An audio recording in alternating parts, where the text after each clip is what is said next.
രാവിലെ തന്നെ കുറച്ച് കളർഫുള്ളായിട്ട് സ്റ്റാർട്ട് ചെയ്യാം. ബ്രേക്ക്ഫാസ്റ്റിന് ഒരു പിങ്ക് കളറിലുള്ള സ്മൂത്തി ആയിരുന്നേ. പക്ഷേ ഒരു 11 മണിയൊക്കെ ആയപ്പോഴത്തേക്കും ഈ സ്മൂത്തി ഏത് വഴിക്ക് പോയെന്നറിയില്ല. അതുകൊണ്ട് ഒരു ഷേക്കും കൂടെ ഉണ്ടാക്കി. അതും പിങ്ക് കളറിൽ തന്നെ ആയിക്കോട്ടെ.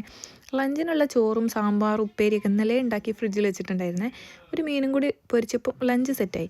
വൈകുന്നേരത്തേക്ക് ഞാൻ ജീവിക്കണ തന്നെ ഈ ചായ കുടിക്കാൻ വേണ്ടിയിട്ടാണ്. ഒരു 5:30 ആയപ്പോഴത്തേക്കും ചായ കുടിച്ചു.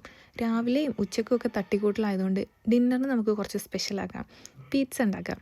അപ്പോൾ എന്നോട് പ്രൊനൗൺസിയേഷൻ കറക്റ്റ് ആക്കണം എന്നൊരു കുട്ടി പറഞ്ഞിരുന്നേ ഈ പീറ്റ്സയുടെ.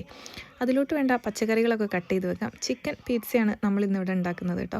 അപ്പോൾ ഞാൻ മുമ്പ് റെസിപ്പി കാണിച്ചതുകൊണ്ട് ഇപ്പോൾ ഒന്നും കാണിക്കുന്നില്ലേ. പക്ഷേ ഓവൻ നമ്മൾ എപ്പോഴും ഹൈ ടെമ്പറേച്ചറിൽ ഓവൻ അല്ല കേട്ടോ, അവൻ ഹൈ ടെമ്പറേച്ചറിൽ പ്രീ ഹീറ്റ് ചെയ്തിട്ട് ഹൈ ടെമ്പറേച്ചറിൽ തന്നെ ഒരു 15 മിനിറ്റ് ബേക്ക് ചെയ്താൽ ഇതേപോലത്തെ അടിപൊളിയായിട്ടുള്ള പീറ്റ്സ റെഡി ആവും കേട്ടോ.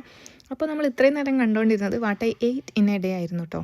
അപ്പം ഡിന്നറിന് ഈ പീറ്റ്സയും കഴിച്ചിട്ട് ഇന്നത്തെ ഡേ ഇവിടെ അവസാനിച്ചു. അപ്പോൾ ശരി, ബൈ.